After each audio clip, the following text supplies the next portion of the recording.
जाननी सदा तेरी जय जय हो। जगत के जग जाननी सदा तेरी जय जय हो। तेरी महिमा है न्यारी दुख हरती हमारी, तेरी महिमा है न्यारी दुख हरती हमारी, करे देव भी अरज तेरी जय जय हो। जगत के जग जाननी सदा तेरी जय जय हो। जगत के जग जननी सदा तेरी जय जय हो।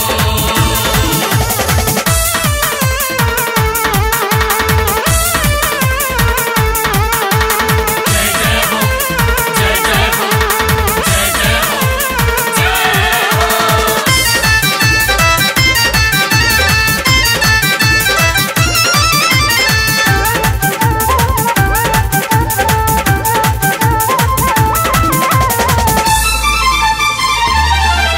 जब तक धरती अंबर ये नभ के तारे हैं, चमकत सूरज चंदा माँ तेरे सहारे हैं।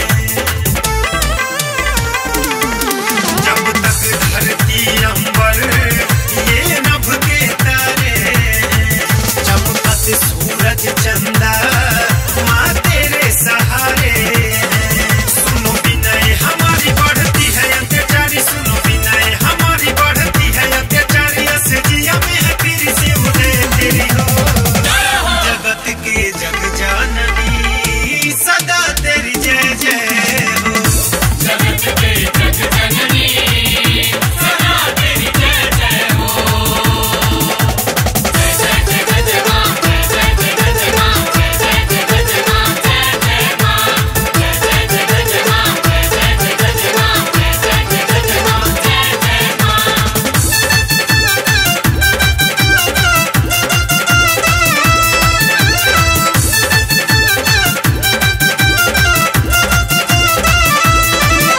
तू रानियों की रानी, दानियों की तू दानी है, तू ही जग कल्याणी माँ, तू ही आदि भवानी है।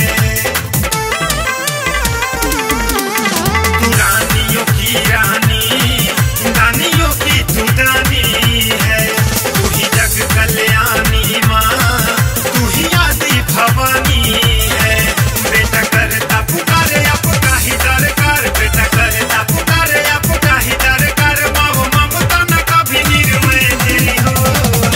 जगत के जग जाननी सदा तेरी जय जय हो। जगत के जग जननी सदा तेरी जय जय हो।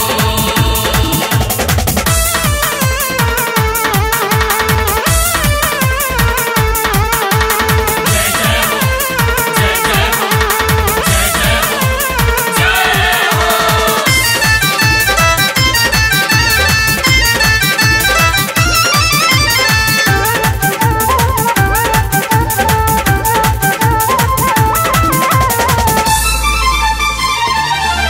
रिश्ता ये दर के ना बेटा महतारी के, आंचल न हटाना तू सर से त्रिपुरारी के। रिश्ता ये दर के ना बेटा महतारी के, आंचल न हटाना तू सर से त्रिपुरारी के। तू ही जीवन हमारी अब से ही संसार, तू ही जीवन हमारी अब से ही संसार, हे हम टुआ की आशीष अक्षय तेरी हो।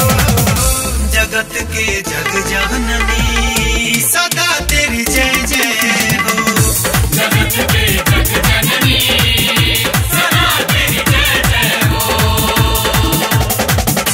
जगत के जग जाननी सदा तेरी जय जय हो। जगत के जग जाननी सदा तेरी जय जय हो। तेरी महिमा है न्यारी दुख हरती हमारी, तेरी महिमा है न्यारी दुख हरती हमारी, करे देव भी अरज तेरी जय जय हो। जगत के जग जाननी